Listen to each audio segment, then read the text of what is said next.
said about having a nice cold craft beer and a pizza on a Sunday afternoon. As you will hopefully come to know, this is not an uncommon pastime here in San Diego.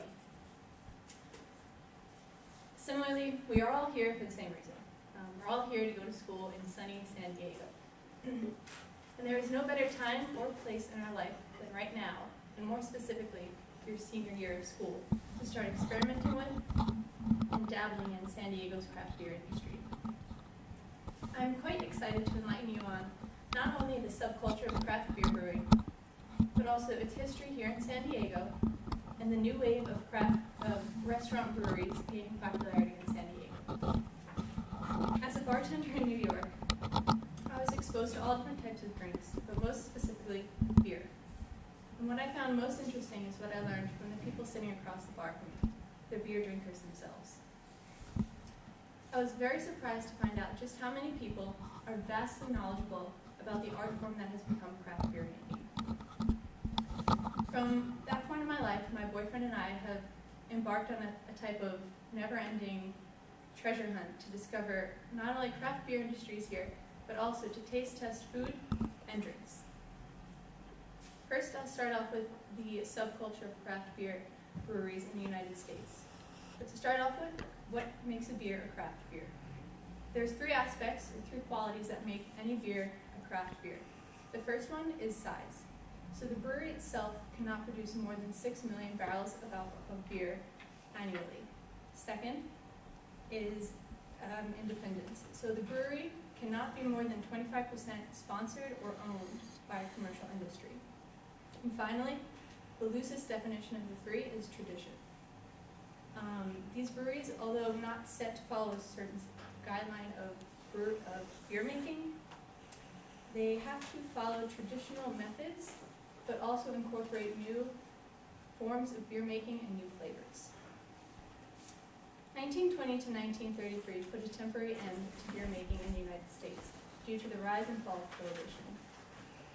In 1942, a study by the Brewers Association stated that the first small brewing committee met to discuss the methods of obtaining raw materials for their breweries.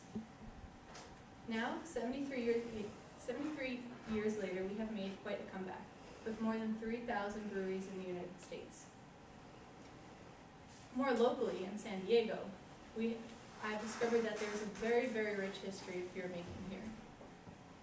As of 2013, California has been ranked #1 in the country for having the most craft beer breweries in the state.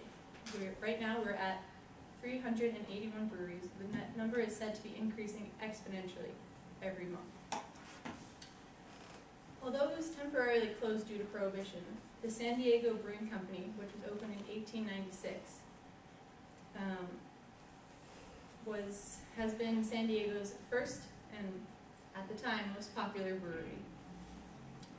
Similarly, Mission Brewery, which opened in 1913, was closed for a different reason.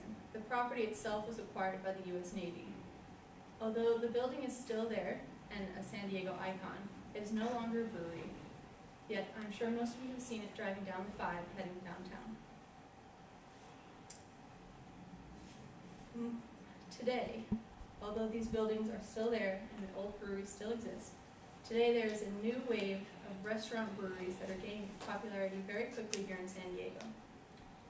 It has formed a type of beer boom that has been exploding for the past 5 years. Breweries such as Breakwater in Oceanside, Pizza Port here in OB and Solana Beach, and Bagby Beer Company have all developed quite the name for themselves in the restaurant beer industry. These breweries, and many like them here in San Diego, have opened up a side division to their brewery itself, and that is the fact that they serve food. And in conclusion, now that you've learned a little bit about San Diego's very, very rich history in beer, I hope that you will develop a true interest and really start exploring by the time you turn 21.